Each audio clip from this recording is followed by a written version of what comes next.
सुप्रभात, नमस्कार। आप देख रहे हैं संसद टीवी। मैं हूं आपके साथ अमृता चौरसिया। टॉप न्यूज में होगी देश दुनिया की तमाम बड़ी खबरें, बिजनेस और खेल जगत की सुर्खियां।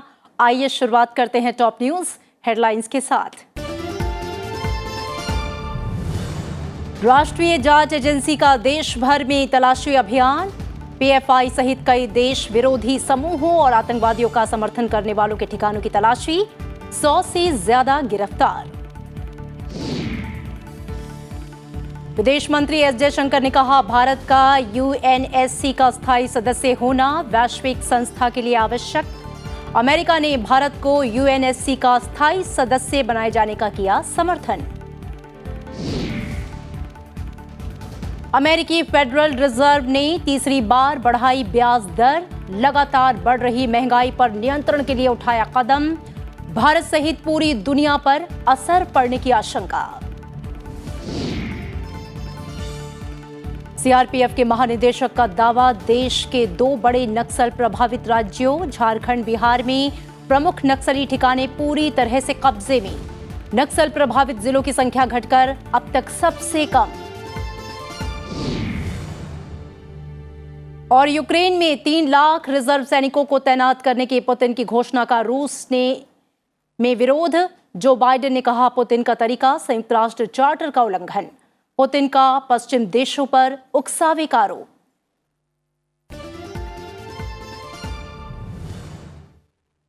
और आइए खबरें विस्तार से।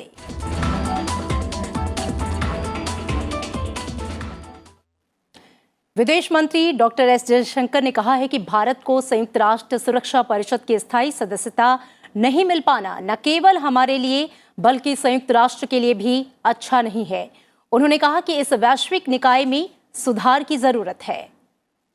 विदेश मंत्री ने चीन भारत संबंधों को स्पष्ट किया और कहा कि ये भारत और चीन के पारस्परिक हित में है कि वे एक दूसरे के हितों के अनुरूप काम करने का रास्ता खोजें, क्योंकि अगर वे ऐसा करने में विफल रहे तो वे एशिया के हितों को प्रभावित करेगा। विदेश मंत्री डॉक्टर एस जयशंकर ने ब्रिटेन में भारतीय समुदाय की सुरक्षा और कल्याण के बारे में अपनी चिंता जाहिर की। उन्होंने ब्रिटेन के विदेश सचिव जेम्स क्लेवरली से मुलाकात के दौरान इस संबंध में आश्वासन दिया। विदेश मंत्री एस जयशंकर ने यूक्रेन के प्रधानमंत्री डेनिस शिमल से मुलाकात की और उन्हें सभी तरह की शत्रुता समाप्त करने और बातचीत के रास्ते पर वापस लौटने के भारत के रुख से अवगत कराया। विदेश मंत्री ने उन्हें आश्वासन दिया कि भारत मानवीय सहायता देना जारी रखेगा।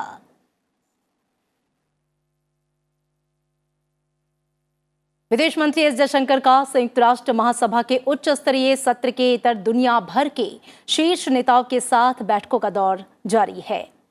विदेश मंत्री ने 10वीं भारत ब्राजील दक्षिण अफ्रीका त्रिपक्षीय मंत्री स्तरीय आयोग की बैठक की मेजबानी की।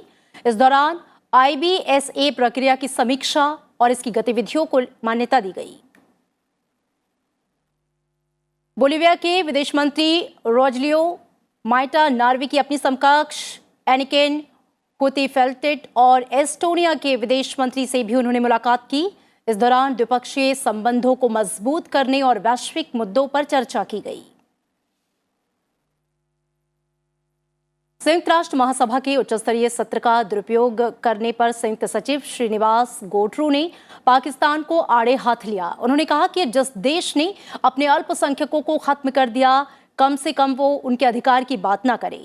संयुक्त सचिव श्रीनिवास गोटरू ने कहा कि यह विडंबना है कि पाकिस्तान अल्पसंख्यकों के अधिकारों के बारे में बात कर रहा है। इसका अल्पसंख्यक अधिकारों के गंभीर उल्लंघन का लंबा इतिहास रहा है। It is ironic that Pakistan is speaking about the rights of minorities. For a country that has even stopped publishing its data to hide its shameful record, it is amazing that they have even brought up this subject. It has a long history of having committed the gravest violations of minority rights that the world has ever seen. Even today, Pakistan continues to commit grave violations of the rights of Sikhs, Hindus, Christians, and the Ahmadiyyas. White house से जारी एक बयान में यह कहा गया है कि अमेरिकी राष्ट्रपति ने संयुक्त राष्ट्र सुरक्षा परिषद के स्थायी सदस्य के रूप में जर्मनी, जापान और भारत का समर्थन किया है। एक सवाल के जवाब में प्रशासन के एक वरिष्ठ अधिकारी ने बताया कि हमें ऐतिहासिक रूप से इस विचार के पीछे खड़े रहे हैं कि जर्मनी, जापान और भारत को सुरक्षा परिषद का स्थायी सदस्य होना चाहिए। इससे पहले बुधवार को राष्ट्रपति जो बाइडेन ने संयुक्त राष्ट्र महासभा में अपने संबोधन में संयुक्त राष्ट्र सुरक्षा परिषद में सुधार के लिए अपनी प्रतिबद्धता को दोहराया था। बाइडेन ने कहा कि उनका मानना है कि समय आ गया है कि संस्थान को और अधिक समावेशी बनाया जाए ताकि ये आज की दुनिया की जरूरतों को बेहतर ढंग से पूरा कर सके। राष्ट्रीय जांच एजेंसी ने आज सुबह पीएफआई सहित कई देश विरोधी समूहों और आतंकवादियों का समर्थन करने वाले व्यक्तियों के खिलाफ बड़े पैमाने पर देशव्यापी तलाशी अभियान शुरू किया। अब तक की सबसे बड़ी जांच के तहत कथित तौर पर आतंकी फंडिंग, प्रशिक्षण शिविर आयोजित करने और प्रतिबंधित संगठनों में शामिल होने के लिए लोगों को कट्टरपंथी बनाने में शामिल लोगों के परिसरों पर तलाशी की जा रही है। पीएफआई के राष्ट्रीय, राज्य और स्थानीय नेताओं के घरों पर छापेमारी हो रही है। राज्य समिति कार्यालय पर भी छापेमारी की जा रही है। और नक्सलवाद को लेकर एक बड़ी खबर आई है। देश में नक्सल प्रभावित क्षेत्र लगातार सिकुड़ता जा रहा है, यह दावा किया है सीआरपीएफ के महानिदेशक ने। उन्होंने कहा है कि देश के 2 बड़े नक्सल प्रभावित राज्यों झारखंड, बिहार में प्रमुख नक्सली ठिकाने पूरी तरह से अब कब्जे में ले लिए गए हैं। देश में नक्सल प्रभावित जिलों की संख्या घटकर 25 रह गई है, जो कि अब तक की सबसे कम संख्या है। सीआरपीएफ महानिदेशक ने बताया कि झारखंड के गढ़वा जिले के बूढ़ा पहाड़ इलाके और बिहार के गया औरंगाबाद जिले में फैले चक्रबंधा के जंगलों को सुरक्षा बलों ने नक्सलियों से मुक्त करा लिया। अब ये दोनों इलाके अर्धसैनिक बलों के नियंत्रण में हैं। सुरक्षा बलों ने इसके लिए अप्रैल से 3 विशेष अभियान चलाए थे। हमारे यशस्वी प्रधानमंत्री श्री नरेंद्र मोदी जी वामपंथी उग्रवाद मुक्त भारत की कल्पना को साकार करने के लिए तथा केंद्रीय गृह मंत्री श्री अमित शाह जी कि जो उनके उग्रवाद के खिलाफ जीरो टॉलरेंस की नीति है, उसके तहत गृह मंत्रालय ने देश भर में वामपंथी उग्रवाद के खिलाफ निर्णायक लड़ाई को अंतिम चरण में पहुंचाने का प्रण लिया है और हम लोग उसको साकार करने में अपना कदम आगे बढ़ा रहे हैं। वर्ष 2019 से वामपंथी उग्रवाद के विरुद्ध एक विशेष रणनीति अपनाई गई है और इसमें केंद्रीय तथा राज्य के सुरक्षा बलों से संबंधित एजेंसियों के समन्वित प्रयासों और चलाए गए अभियानों से संबंधित वामपंथी उग्रवाद के विरुद्ध लड़ाई में हम लोगों को अप्रत्याशित सफलता भी मिली है। मध्य प्रदेश और महाराष्ट्र में चलाए गए नक्सल विरोधी अभियानों में 14 माओवादी मारे गए और 590 या तो पकड़े गए या अभियान के दौरान आत्मसमर्पण किया। केंद्रीय गृह मंत्री अमित शाह ने इस खबर को बड़ी उपलब्धि बताया है और सुरक्षा बलों को बधाई दी है।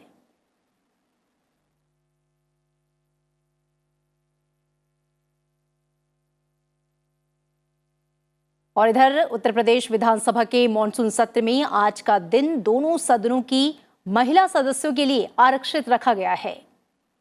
ऐसे में आज सिर्फ विधानसभा और विधान परिषद की महिला सदस्य सदन में अपनी बात रखेंगी। विधानमंडल के सियासी इतिहास में यह पहली बार हो रहा है जब एक दिन दोनों सदनों की कार्यवाही महिला विधायकों के नाम रहेगी। इस तरह मॉनसून का ये सत्र महिला सशक्तिकरण की दिशा में अहम है। आपको बता दें कि मौजूदा समय में उत्तर प्रदेश विधानसभा में 47 और विधान परिषद में 6 महिला सदस्य हैं और आज का दिन इन महिला सदस्यों के नाम है। इधर पंजाब में आम आदमी पार्टी सरकार को झटका लगा है। आप सरकार विशेष सत्र बुला विश्वास मत पेश करने की तैयारी कर रही थी, लेकिन राज्यपाल बनवारी लाल पुरोहित ने विशेष सत्र को रद्द कर दिया। आपको बता दें कि राज्यपाल ने गुरुवार को विशेष सत्र बुलाने के अपने पहले के आदेश को वापस ले लिया है। उन्होंने कहा है कि सरकार खुद इस तरह से विधानसभा में विश्वास प्रस्ताव नहीं ला सकती। संविधान में इसके लिए कोई प्रावधान नहीं है। राज्यपाल ने इस मामले में कानूनी राय मांगी है। प्रधानमंत्री नरेंद्र मोदी ने पीएम केयर्स फंड के 79 मंडल के साथ एक बैठक की और दिल खोलकर इस कोष में योगदान देने के लिए देशवासियों की सराहना की। प्रधानमंत्री ने कहा कि नए न्यासियों और सलाहकारों की भागीदारी से पीएम केयर्स फंड की कार्यप्रणाली को व्यापक दृष्टिकोण मिलेगा। बैठक के दौरान कोविड-19 के चलते अपने परिजनों को खो चुके 4,345 बच्चों की मदद करने के लिए ये पहल शुरू की गई थी। इस मौके पर पीएम केयर्स फॉर चिल्ड्रन सहित पीएम केयर्स की मदद से शुरू की गई कई पहलों के बारे में एक प्रस्तुति भी दी गई।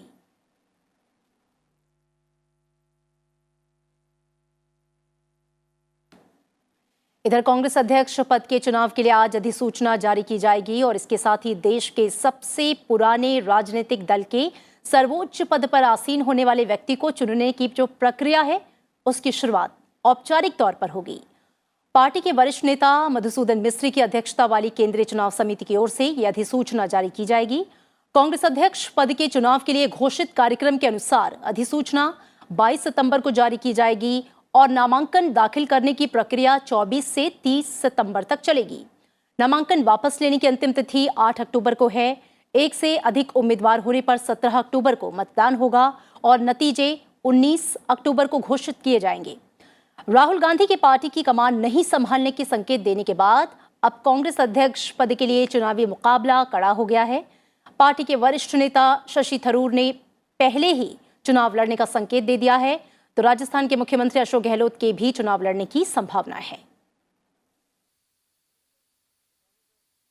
नॉमिनेशन की प्रक्रिया ऐसी है कि इलेक्शन में 10 डेलीगेट इकट्ठा होके किसी को नॉमिनेट करे और वो हाँ कहे तो वो नॉमिनेशन जो है एक्सेप्ट किया जाएगा उसके अंदर उसमें, और उसके साथ ही नॉमिनेशन के साथ ही हम उनको क्या कर सकते हैं क्या नहीं कर सकते, इलेक्शन एजेंट क्या करेगा क्या नहीं करेगा, वो सब चीज़ हम उसको देते हैं।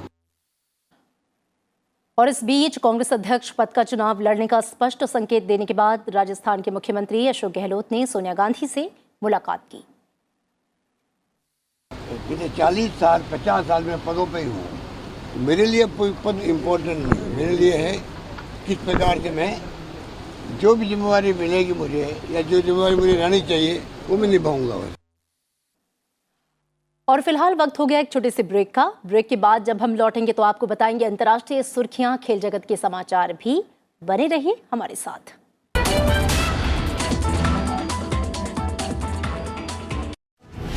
Foreign policy matters more than ever before in our interdependent, globalized world. And to get an in-depth analysis of all that is happening in India's external relations, tune into Diplomatic Dispatch. So keep watching Diplomatic Dispatch only on Sunset Television.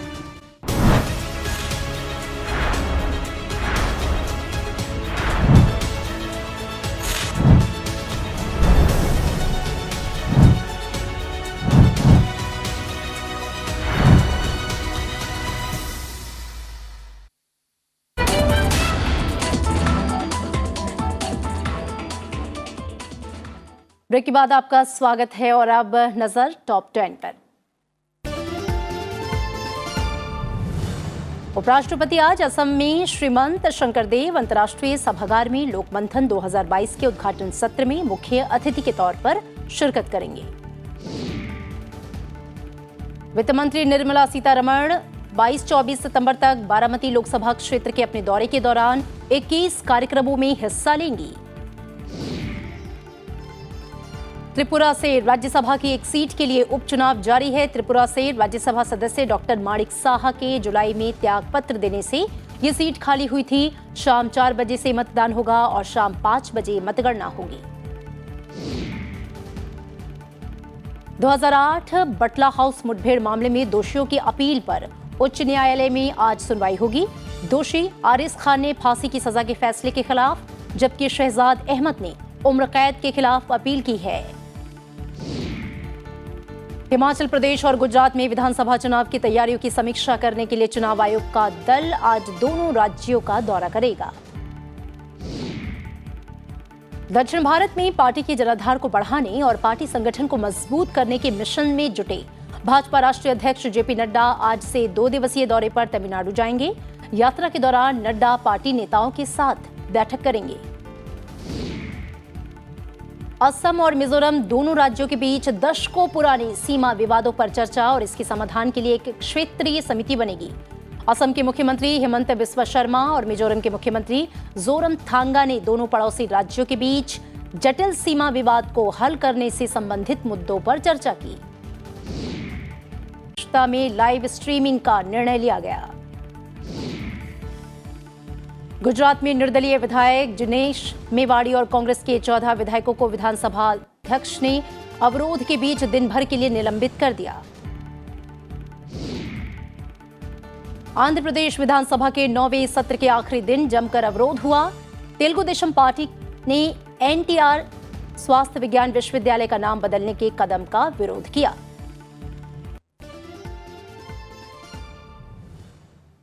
और आइए अब नजर अंतर्राष्ट्रीय सुर्खियों पर।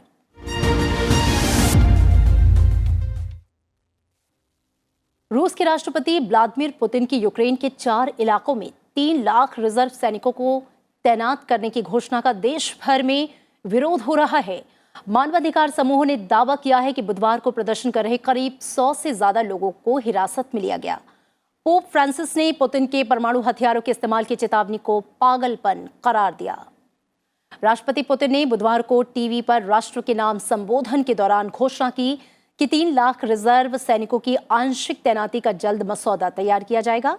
इस दौरान उन्होंने यूक्रेन के खिलाफ सभी संसाधनों का इस्तेमाल करने की भी धमकी दी और पश्चिम देशों पर उकसावे का आरोप लगाया। रूस के राष्ट्रपति व्लादिमीर पुतिन ने पश्चिमी देशों पर परमाणु हथियारों को लेकर रूस को ब्लैकमेल करने का आरोप लगाया। उन्होंने कहा कि उनके देश के पास जवाब देने के लिए बहुत सारे हथियार हैं। राष्ट्रपति पुतिन ने द्वितीय विश्व युद्ध के बाद पहली बार सैन्य लामबंदी का भी आदेश दिया। पुतिन ने कहा है कि परिस्थितियों को देखते हुए रूस में आंशिक सैन्य लामबंदी जरूरी है।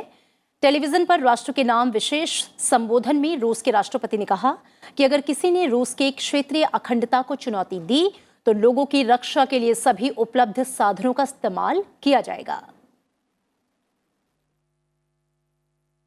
अमेरिका के राष्ट्रपति जो बाइडेन ने बुधवार को कहा कि रूस ने यूक्रेन के साथ क्रूर और बेवजह युद्ध करके संयुक्त राष्ट्र चार्टर के मूल सिद्धांतों का शर्मनाक तरीके से उल्लंघन किया है। बाइडेन ने कहा कि राष्ट्रपति व्लादिमीर पुतिन द्वारा यूरोप पर परमाणु हथियारों से हमले की नई धमकी से ये पता चलता है कि रूस परमाणु अप्रसार संधि पर हस्ताक्षर करने के बावजूद गैर जिम्मेदाराना तरीके से उसके प्रावधानों की धज्जियां उड़ा रहा है। बाइडेन ने स्पष्ट किया है कि वो रूस के हमले के विरुद्ध एकजुट होकर खड़े रहेंगे। रूसी राष्ट्रपति व्लादिमीर पुतिन द्वारा बुधवार को 3 लाख आरक्षित सैनिकों की आंशिक तैनाती की घोषणा का जिक्र करते हुए बाइडेन ने कहा कि रूस में इस कदम का विरोध हो रहा है।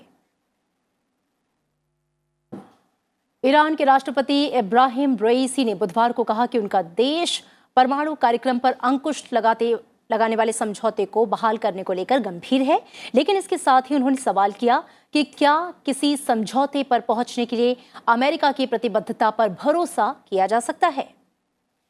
ईरानी राष्ट्रपति रईसी ने ऐसे वक्त संयुक्त राष्ट्र महासभा को संबोधित किया जब परमाणु समझौते को लेकर बातचीत निर्णायक चरण में पहुंच गई है। संयुक्त राष्ट्र महासभा में अपनी बात रखते हुए इब्राहिम रईसी ने कहा कि ईरान नए परमाणु समझौते के लिए तैयार है, लेकिन क्या अमेरिका इसके लिए तैयार है। वहीं रईसी ने इजरायल के संबंध में ये बात भी कही कि ईरान की परमाणु गतिविधियों की एक तरफा जांच की जाती है, जबकि दूसरे राष्ट्रों के परमाणु कार्यक्रम गोपनीय रहते हैं।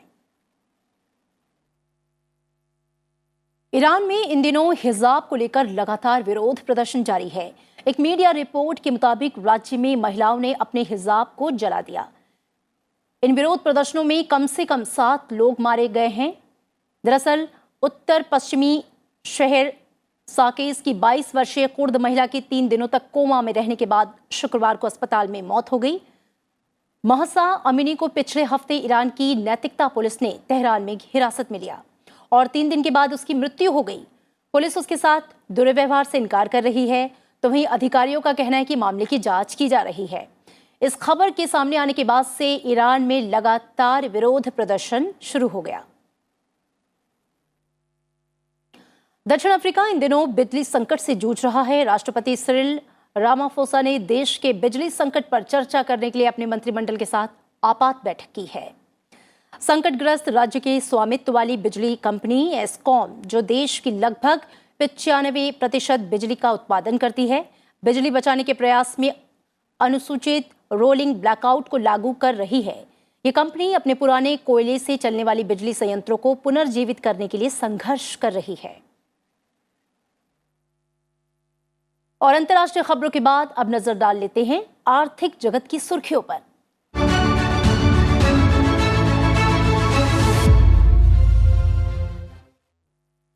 कृषि मंत्रालय ने वित्तीय वर्ष 2022-23 के लिए प्रमुख खरीफ फसलों के पैदावार का पहला अग्रिम अनुमान जारी किया है। अनुमान के मुताबिक मक्का और गन्ने के रिकॉर्ड उत्पादन की संभावना है। खरीफ सीजन में करीब 150 मिलियन टन खाद्यान्न के उत्पादन का अनुमान है। इसमें तिलहन करीब 24 मिलियन टन, कपास करीब 35 मिलियन टन और गन्ना का करीब 465.05 मिलियन टन उत्पादन होने का अनुमान है। आपको बता दें कि देश में कुल खाद्यान्न उत्पादन पिछले 5 सालों के औसत खाद्यान्न उत्पादन से करीब 7 बिलियन टन अधिक है। खाड़ी सहयोग परिषद के 6 देशों को भारत का निर्यात 2021-22 में सालाना आधार पर 44% बढ़कर लगभग करीब 44 अरब डॉलर हो गया। वित्त वर्ष 2020-21 में यह आंकड़ा करीब 28 अरब डॉलर था। निर्यातकों के शीर्ष संगठन Federation of Indian Export Organisation ने जानकारी दी है कि निर्यात में 68% की बढ़ोतरी हुई है और खाड़ी देशों में यूएई शीर्ष पर है। भारत का दूसरा सबसे बड़ा व्यापार साझीदार और निर्यात के लिहाज से सबसे बड़ा साझीदार यूएई का निर्यात बीते साल में बढ़कर 28 अरब डॉलर पर पहुंच गया, जो कि 2020-21 में 17 अरब डॉलर था। जीसीसी की स्थापना मई 1981 में हुई थी। इसके सदस्य सऊदी अरब, बहरीन, कुवैत, ओमान, कतर और यूएई हैं।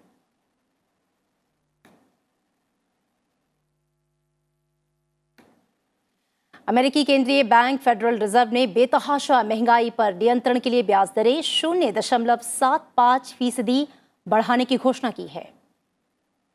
लगातार तीसरी बार वृद्धि के बाद बैंक का बेंचमार्क फंड दर बढ़कर 3% से 3.25% तक हो गया। 2023 तक ब्याज दरों के 4.6% तक आने का अनुमान है। इसका असर भारत सहित पूरी दुनिया पर पड़ने की आशंका है। इस फैसले से अमेरिकी शेयर बाजार डाउ जोन्स में 220 अंकों से ज्यादा की गिरावट आई है, जो 30,500 अंक के नीचे आ गया।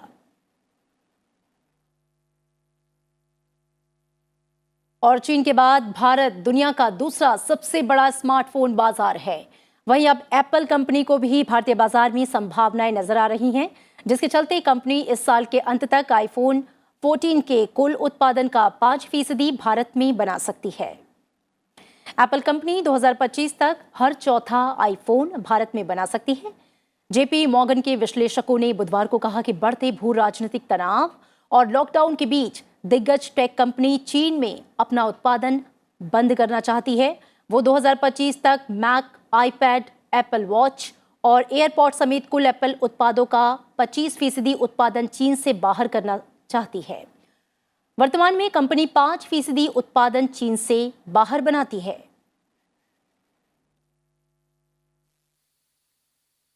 और आइए अब नजर डाल लेते हैं खेल जगत की सुर्खियों पर।